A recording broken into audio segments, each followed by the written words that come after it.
E aí rapaziada, eu me chamo Odin, e dessa vez vou falar sobre Ruel, esse velho Enotroph que nos acompanha desde o início da série. Bom, basicamente, um Enotroph é um caçador de tesouros. Apesar de sua idade avançada, não se deixe enganar. Ele é capaz de correr mais rápido do que um Dragon Peru, quando vê um cofre recheado de camas.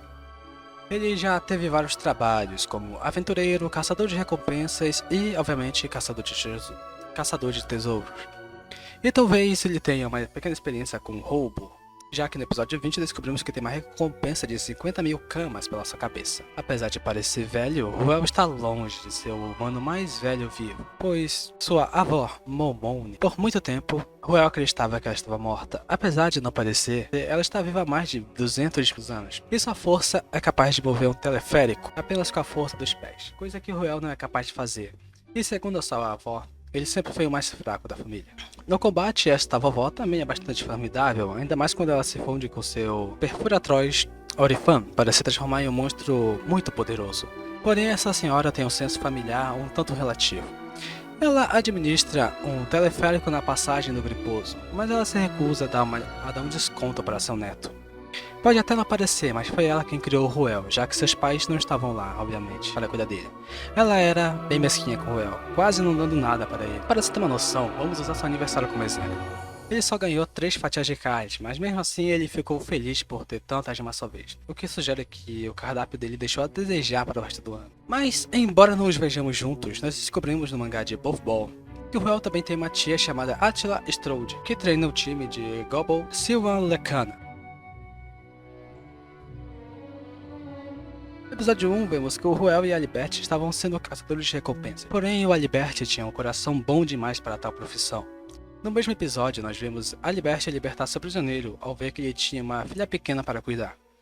Apesar de perder a recompensa, Ruel não impede Alibert. E segundo Ruel, não é a primeira vez que Alibert age assim. Ao abrir mão tão facilmente da recompensa, Ruel prova que mesmo que ele ame dinheiro e tesouros, ele coloca a amizade que tem com Alibert acima de sua ganância. Mas mesmo assim, ele continua sendo uma pessoa detestável, e usa o emocional de Alibert para comer de graça na sua pousada. Alibert até guarda uma lista de refeições não pagas de Ruel para provocá-lo, porque sabe que Ruel nunca vai pagar. Se eu contar, você paga a sua dívida.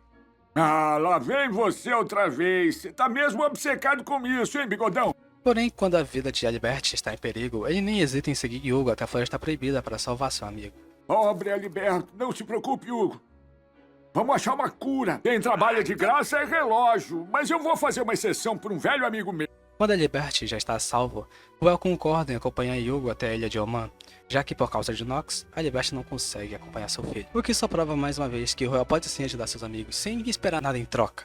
E Hugo provavelmente também percebeu isso, e é por isso que ele considera Ruel um verdadeiro amigo. Mas Ruel só está disposto a ajudar seus amigos quando isso não lhe custa nada. Ele nunca gastará um kama, mesmo com Hugo.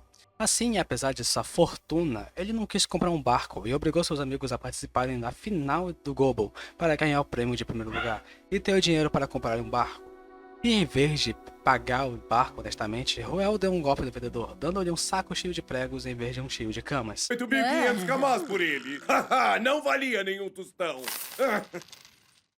Ruel também é extremamente desconfiado, até mesmo com seus amigos. Ele reluta só para dizer onde mora. Apesar de terem salvado sua fortuna, Ruel faz de tudo para fazê-los acreditar que essa aventura foi só um sonho. O que não funciona com o Hugo. Mas para agradar Ruel, ele vai fingir que acredita. Onde estamos? Numa carroça. Estamos indo pra Bonta. Mas o que aconteceu com o Hit e o teu tesouro? Rick, o tesouro? Não, eu não sei do que você tá falando. Eu acho que comeram muito chocolate na casa do padeiro Chave. Todo mundo passou mal e aí começaram a delirar. Nos romances de Wakfu, no capítulo 9, é que a verdadeira natureza de Ruel aparece, uma vez que surge um anel capaz de transformar qualquer coisa em ouro. Coisa que é o sonho de todo e qualquer Enotroph. Porém, depois de ter caído nas mãos de um ser mal intencionado, Hugo e seus amigos foram transformados em ouro. E agora Ruel tem nas suas mãos o objeto que realiza o sonho de sua classe. Ele tem a escolha mais difícil de sua vida, uma vez que para salvá-los ele terá que destruir o anel. Com tal escolha, ele escolhe a mais difícil para ele. E destrói o sonho de sua classe. Ao mesmo tempo que ele partia o anel, ele sentia que seu coração estava sendo destruído junto. Apesar de sua natureza gananciosa, com tal ação, ele provou que coloca a amizade que tem acima do seu amor por dinheiro. No episódio 14 da segunda temporada, descobrimos que o Ruel também já foi um cantor famoso na sua juventude, junto com Phil Harmon. Eles formaram uma dupla em um grupo de heavy metal. O sucesso estava batendo na porta, já que eles conquistaram 2 discos de cama. O primeiro graças ao hit La Camarena, que é uma alusão a Macarena, e La Sabacana, alusão a uma música francesa que eu nunca vi, chamada Sarbacane. Apesar de ter sucesso, o grupo se separou para um projeto diferente. O que aconteceu na verdade foi que Ruel e o Phil se desentenderam, porque não sabiam que nome dar ao grupo. Ruel queria que o grupo se chamasse Ruel and the Comets, já Phil queria que se chamasse The Philharmonic Orchestra. Depois disso, Ruel deixou o mundo da música e iniciou sua carreira esportiva, entrando assim no mundo do goalball. Além das moedas, a única coisa que realmente parece atrair o Ruel é o papabol.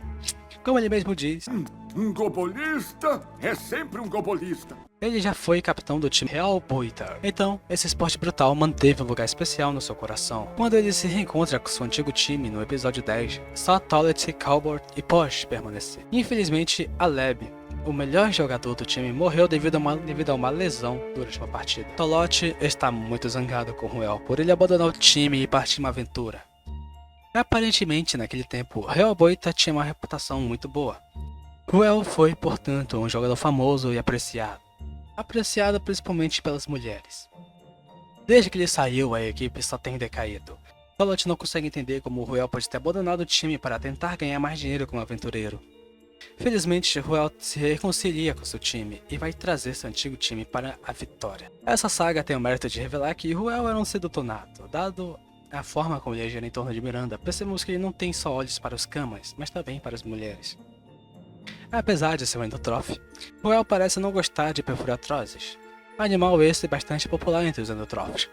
No episódio 20 descobrimos que Ruel na verdade gosta sim desses bichinhos, e ele até mesmo teve um na sua infância, que ele chamava de Kamasu-tar, uma alusão aos camas que os endotrófos tantos gostam. Ruel amava muito seu bichinho de estimação, e não lidou muito bem quando ele sumiu. Por isso ele se recusa a deixar o bebê perfuratroz se aproximar dele, por medo de se apegar. Mas o animalzinho que se afeiçoou por Ruel não desgruda dele, e vai até acabar ajudando ele a fugir da prisão dos Sádidas. Com isso, Ruel acaba adotando ele e o batizando de Kamasutra Jr. Ruel fez muito bem em adotar Kamasutra Jr., porque eles se tornaram um aliado bastante poderoso no episódio 1 dos OVAs de 2014. Kamasutra Jr., agora adulto, pode se fundir com Ruel para se tornar um monstro chamado Fozek, igual a avó de Ruel fez no episódio 7 da segunda temporada. Dessa forma, Ruel se torna um lutador muito, mas muito poderoso.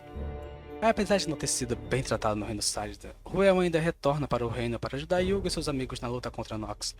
Ele chega na hora para arrancar o braço de Hazard Timer, um robô de Nox, que estava prestes a matar Evangeline.